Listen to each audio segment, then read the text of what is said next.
Hey everybody, thanks for coming again to our daily bar. And our latest talk is with Sebastian Herkner. Thank you for coming, Sebastian.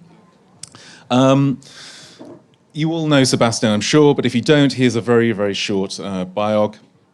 Founding his own studio in Offenbach, Germany in 2006, where he previously studied product design at design school. Did you just not want to move? Was it just too comfortable there in Offenbach?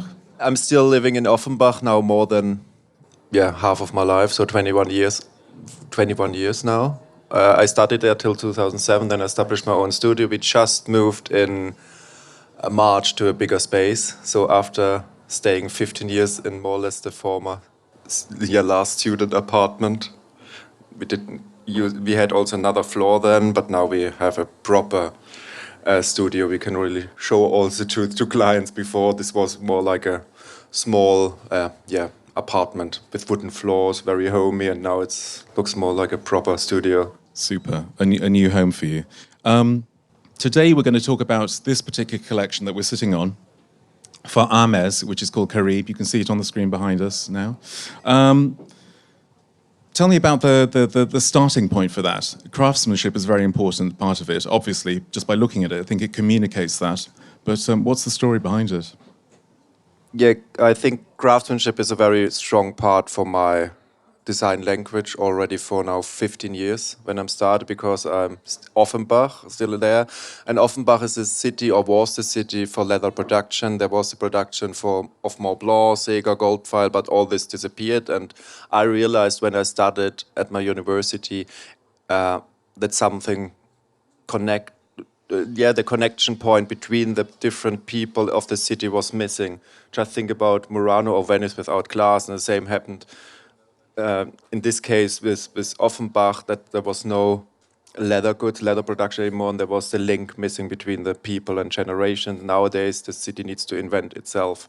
This was a starting point for me, really, to consider crafts for my work. So then one of the first products was the bell table. Most of you should know, maybe. And then Certainly your bank account knows that well, I'm sure. Yeah. It's supported a lot, yeah. And then Anna Maria from Ames came to me, and she wrote me an email a couple of years ago. And she's original from Colombia, living in Germany with a German guy in Koblenz. And in the past, she imported European design goods to Bogota, to Colombia, and then she had the idea, okay, let's do the other way and use the material, the knowledge, the crafts, the story of Colombia to bring something back to the world.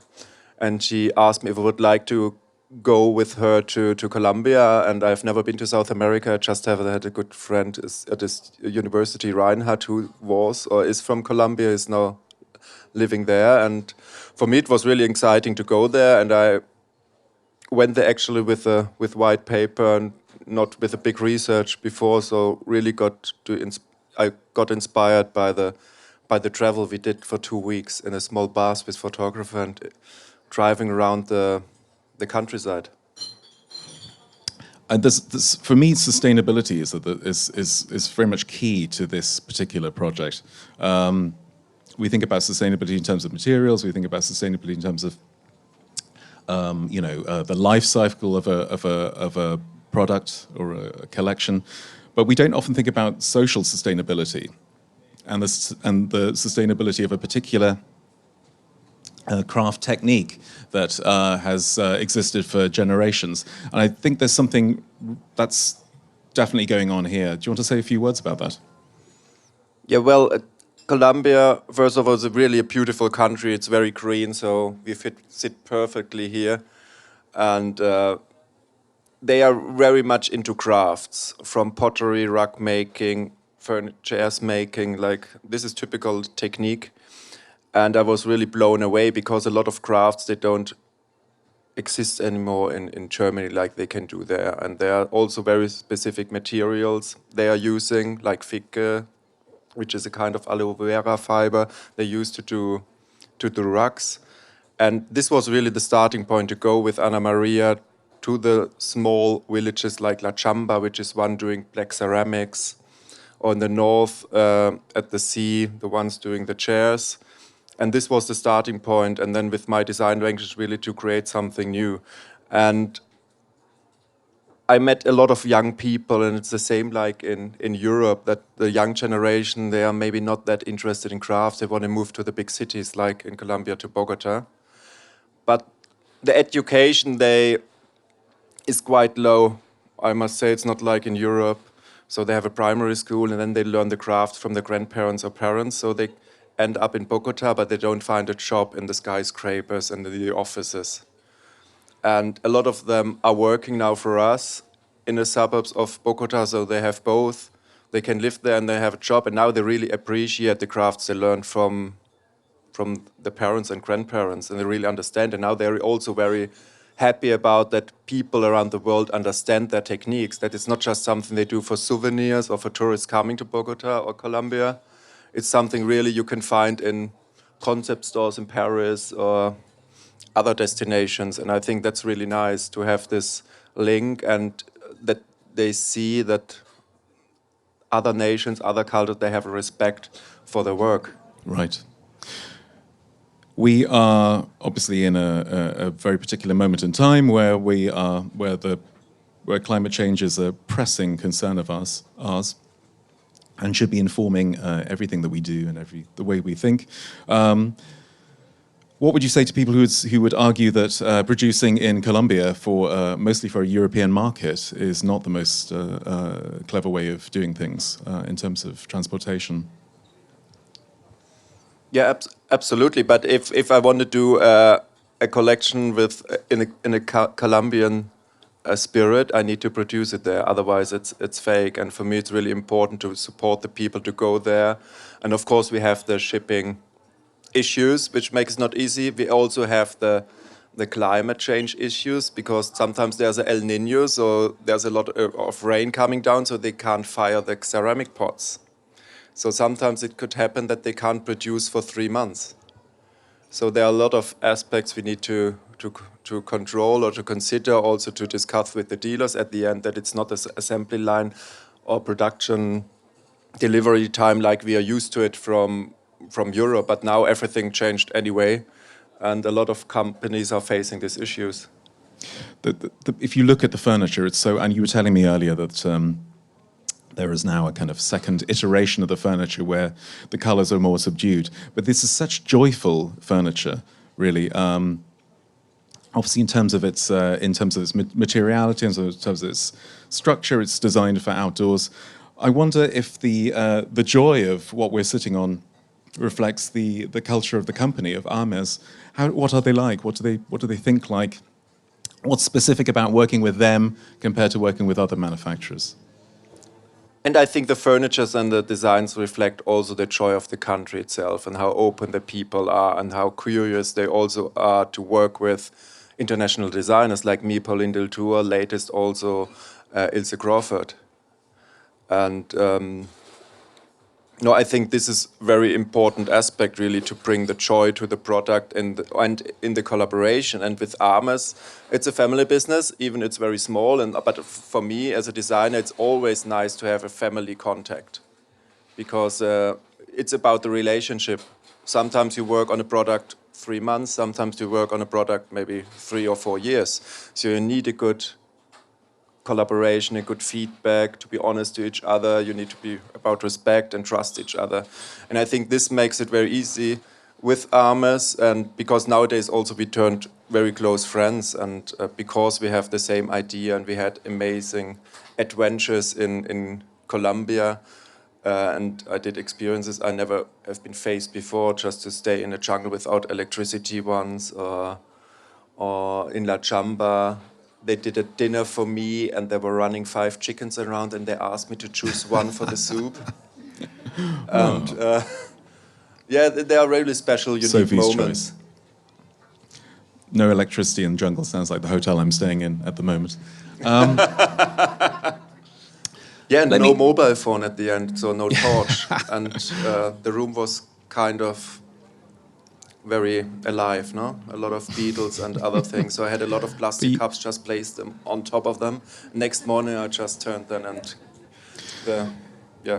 they started again. Sebastian, I think it's fair to say that your oeuvre, your body work it's great. It's varied. You always try and do something that is innovative, but not for the sake of it. Is there a particular type of project or a product that you would love to do that's unrealized, that's in your head? Is there anything there that is you're itching to do, and you're waiting for the right opportunity to come around? I don't. I don't know if there's a specific project I really have to do. I'm super happy that we have so great clients. Me and my team, we are 8 in total, and we just launched the youth bathroom collection for Duravit, which was one of the dreams, and we were able to finish it during COVID for the last 3 years, and now present it. I think I'm very privileged. I'm very happy about the collaborations, and it's not something that I have a list at the wall and I have to do check, and it's done. I'm always curious, and sometimes we get an unusual request, like for sunglasses, one for a Berlin-based brand, and that's always super nice. And I'm happy. I would be happy to travel again to Colombia, because I haven't been there for 2 years now. Normally I go like twice to see the people and to watch them, because I think that's the most important thing, really, to look behind the scene, to understand the heroes really in the workshops who do the jobs for all the designers who are having all the stages here in Milan now. But the real heroes, they're always in the workshops, waking up at 5 in the morning to blow glass or to do rugs. And no, this is very important to mention, because it's such an amazing job what they are doing, and they put all their knowledge, passion, sweat and energy into the products. Absolutely. Without them, these products wouldn't exist. Absolutely. Great. Over to you, dear design lovers. I can see you kind of itching to ask a few things. So who would like to pose a question to Sebastian about this particular collection for Ames, or about something else? The 3 gentlemen in the 3rd row there. I can see you, your eyes alight. In a way, we had talks here, and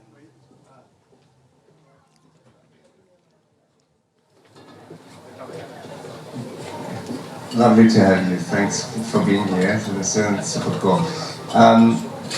Back to this sustainability discussion, which is hot and everybody does it, and there's a lot of, we know this fakeish stuff. Greenwashing. And we had a discussion here, where suddenly the question of lifetime came into it, and maintaining products, keeping them alive, and even servicing them and repairing them. This is something that is probably naturally given with this collection here. You can, my question is, what if this is broken? Because you only have to cut one and the whole thing is gone. Did you think about the second life of this? So I have a great frame, I want to restore it or make it, is there a second version maybe, that is maybe then handcrafted in Europe? Just thinking about this, because this collection in a way needs this handcraft skills in Colombia, but what if it's broken? What do you think about this? That's a good question, and of course then I think you have to repair it by yourself, and you need to organize the fibers which are available, and I think also Ames would be for sure supporting you. But I think to do products like this in Europe, at the end the prices will be too high in the production side. I know it also from other companies like DAAily I'm working with, which are producing in the Philippines. Or if you do, I think it's also almost impossible to do rugs hand knotted ones in Europe, because there's a certain price level which is maybe on the edge people will afford, and now already the prices go up like 10% because of all these shipping issues, material issues, and so on. Maybe there will be an online tutorial to do it yourself. Yeah, maybe I have to do it, huh? Oh, special YouTube channel now. But of course you need to take care of it like with other products. And I think most important is really to to cherish it and to understand the work people spending or giving into a product. I do rugs, and Christian is also there, and we both know how long it takes just to get a small prototype or sample of 50 to 50 centimeter. It takes something 6 months. And then you understand, okay, it's not something just Amazon Prime and it gets delivered, you don't like it, you send it back. It takes really time, and we need to learn again to be patient. And we shopped a lot online over the lockdown, but we also need to understand the importance of slowness, like slow food, slow fashion, slow design.